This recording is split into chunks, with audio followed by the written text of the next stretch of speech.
Handa ka bang maging daluyan ng himala at pagkapala ng Diyos sa iyong kapwa? Maligayang araw ng Sabado Kapanalig, ika-10 ngayon ng Pebrero. Ginugunita natin ni Santa Scholastica na isang dalaga. Kakambal siya ni San Benito at kapwa nila inilaan ang buhay sa ganap na paglilingkod sa Diyos bilang relihiyoso at relihiyosa.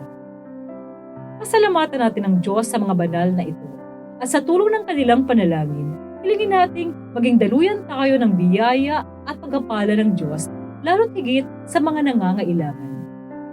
Ito po ay Sister Lines ng Daughters of St. Paul. Pakinggan na natin ang tagpo ng pagparami ni Jesus ng tinapay na pinakain sa 4,000 tao sa ating mabuting balita ngayon.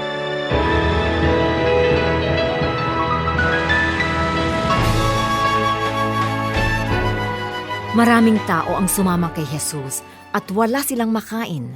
Kaya tinawag ni Jesus ang kanyang alagad at sinabi sa kanila, "Labis akong naaawa sa mga taong ito.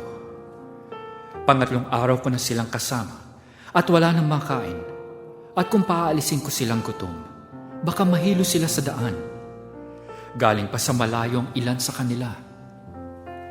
Sumagot ang kanyang mga alagad, At paano naman makakakuha ng tinapay para pakainin sila sa ilang na ito? Tinanong sila ni Jesus. "Ilan bang tinapay meron kayo?" Sumagot sila. 7. Pinaupo ni Jesus sa lupa ang mga tao, kinuha ang 7 tinapay at nagpasalamat sa Diyos. Pinagpira-piraso niya ang mga ito at ibinigay sa kanyang mga alagad para ihain. At inihain nila ang mga ito sa mga tao. Meron din silang ilang isda. Binasbasan ito ni Jesus at iniutos na ihahin din ang mga ito. Kumain sila at nabusog at inipon ang mga natirang pira-piraso. 7 bayong. 4,000 ang naroon at saka sila pinauwi ni Jesus. Agad siyang sumakay sa bangka kasama ang kanyang mga alagad at pumunta sa lupain ng Dalmanuta.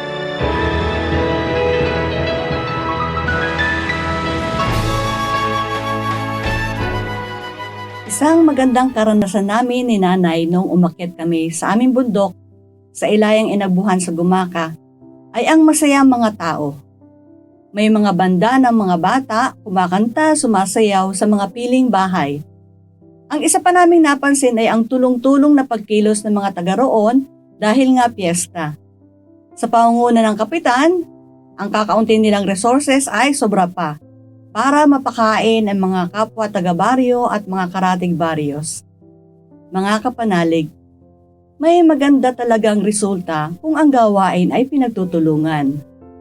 Sa karanasan ng ating Panginoong Hesus sa ating mabuting balita ngayon, nagawa niya ang isang himala na magpakain ng libu-libong tao dahil ang ilang sumusunod sa kanya ay may dalang baon at marahil pati ang mga alagad niya ay nagbahagi rin.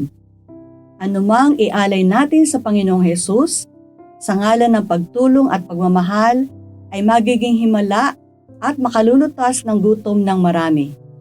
Harinawang matularan natin ang mga alagad ng ating Panginoong Hesus na walang pasubali na nagbigay ng tulong sa nakararami.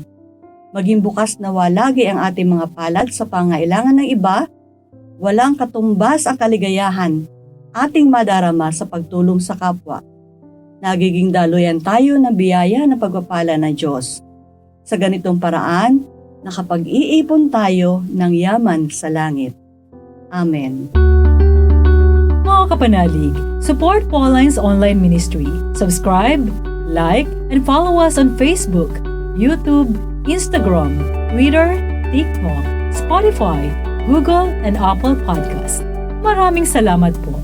At sa lahat na nag-message sa amin na humihingi ng panalangin para sa iba't ibang intensyon, asahan po ninyong kasama nyo kami sa pagdarasal na ipagkaloob ng Diyos ang inyong mga kahilingan.